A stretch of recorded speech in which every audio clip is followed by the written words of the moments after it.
Welcome back. Kevin's Mobile Repair. Got 2007 Jeep Grand Cherokee 4.7 doing a radiator and water pump and thermostat. So, halfway through the shop, going back together, decided I'll do a video, give you guys a quick howdy-do of what's going on here. This is one that does have a fan clutch, so we will have this little special tool, which is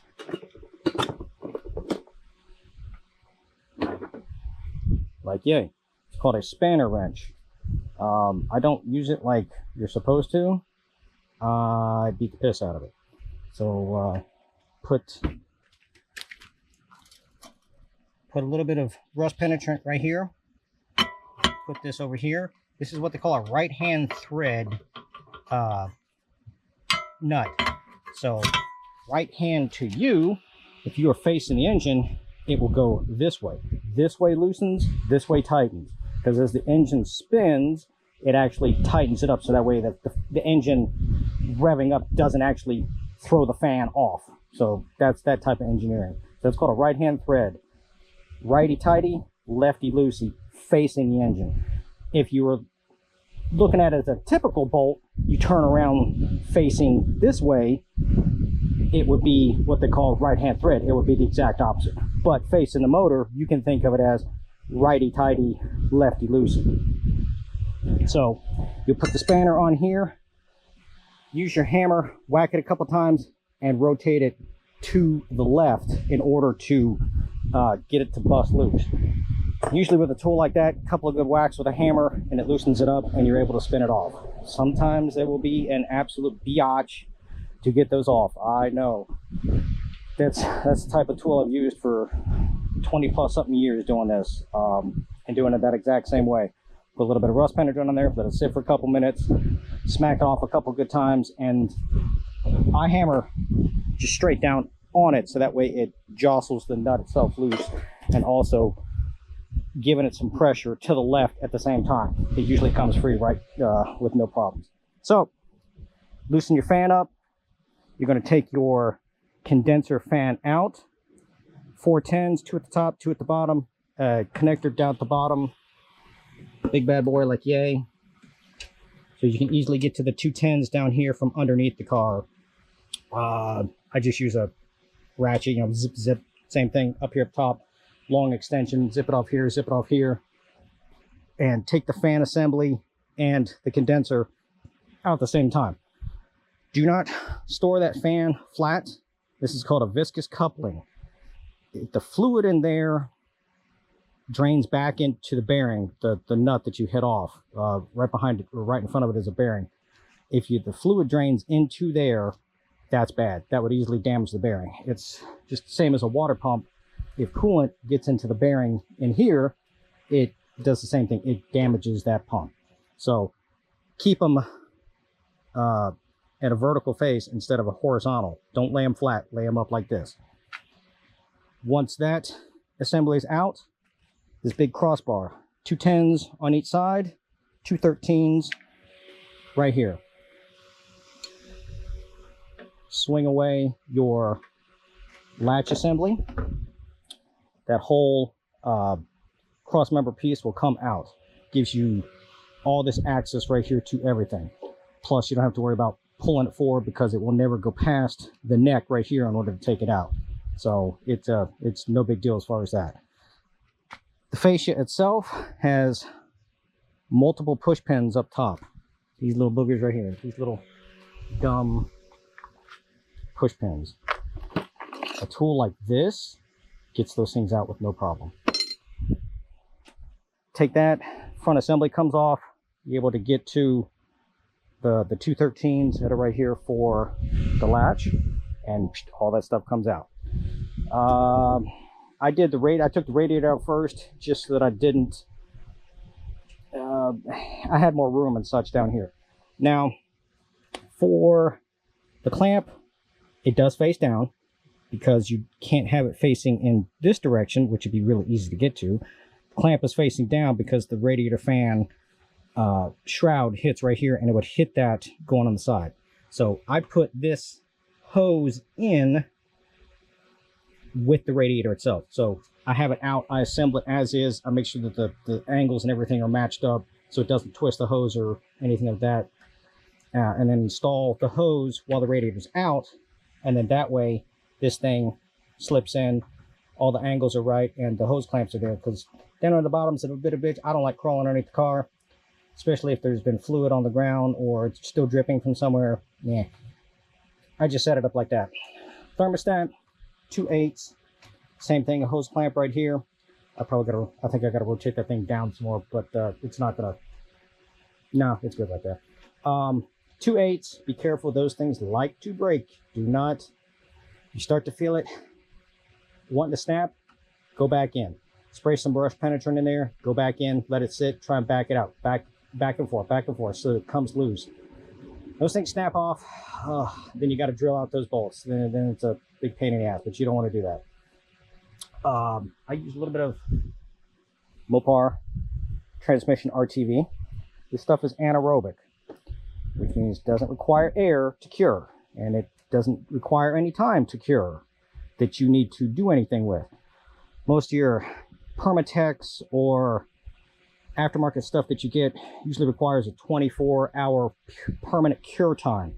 This stuff, you can slap it on, put it on the vehicle, it will cure. It does not require to be set up, it seals. This stuff was made for transmissions, for the 41 TE transmissions, because the way that thing is on a slope, the transmission fluid never stops dripping.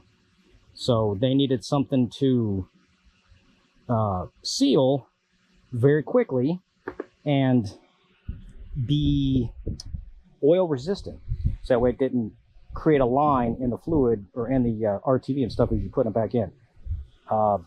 Great for transmissions. It works for engine stuff, it works for coolant stuff, it works for transmission stuff, oil stuff. If anybody has a Chevy Impala with the old 3.3, 3.8, I believe is motor, the one with those intake manifold gaskets that always leak, they can never ever seal it up, put some of that shit on there, never be a problem again. It will never leak due to that. So anyways, let's get back to this. Put a little bit of RTV on the back half of the thermostat O-ring, where the thermostat itself sits in, so that way if there's any imperfections in the metal, it takes care of that. If there's any pitting or whatever from someone putting incorrect coolant in, start to get the metal away, good sealing surface, be done. Same thing with the water pump. Cleaned it off, used, that's what I have. Cleans off all the mating surface, get rid of the old gasket, old crust, grime, whatever's on there. Clean it off with brake cleaner, put a little bit of RTV around so that it stays in the channel of the pump. A little bit on the inside in here, and then once it's on and in place, put a little bit on the outside, just rub it around with the finger so it's a nice good sealing surface. Same thing, any imperfections in the metal, that RTV will take care of it, no problems with leaks. These are all 13s around the side. You won't be able to get to this one. You will have to take off that 15mm nut that holds the pulley.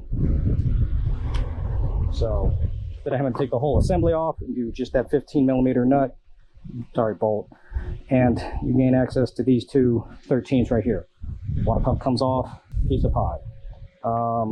That is a 15 for that pulley, which is what you would use to take the belt on and off. Belt removal tool, something like one of these, or 15mm half-inch ratchet, whatever you got, that'll work. All right, so back to the radiator. Upper hose, same thing. The hose clamps, you don't have to worry too much about the direction of the hose clamps on these, because there's not going to be anything as far as in a way that's going to cause any damage, aka the belt.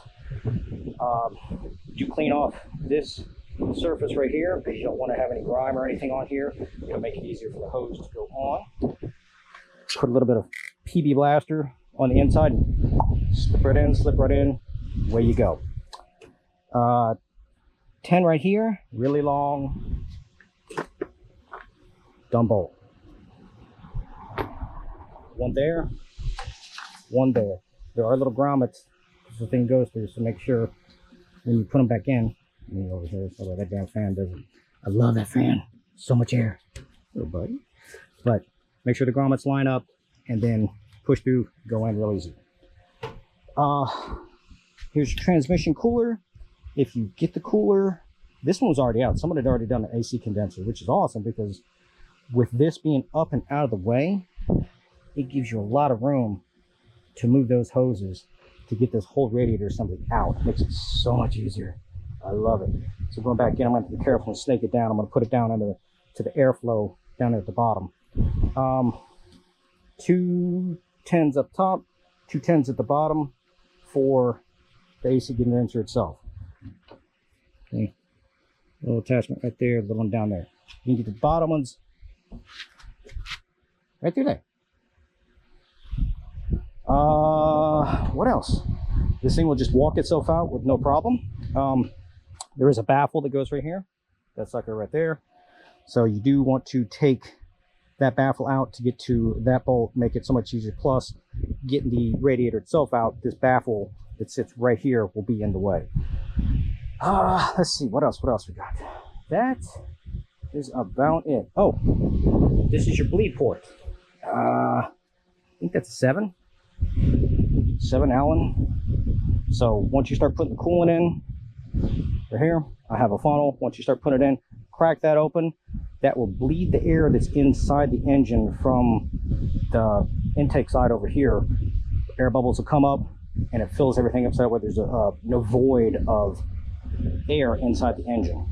If you don't do that, has a potential overheating, will have a potential of blowing out a lot of the coolant because the air will heat up faster than the coolant, create an air pressure, and so make sure you bleed it with that.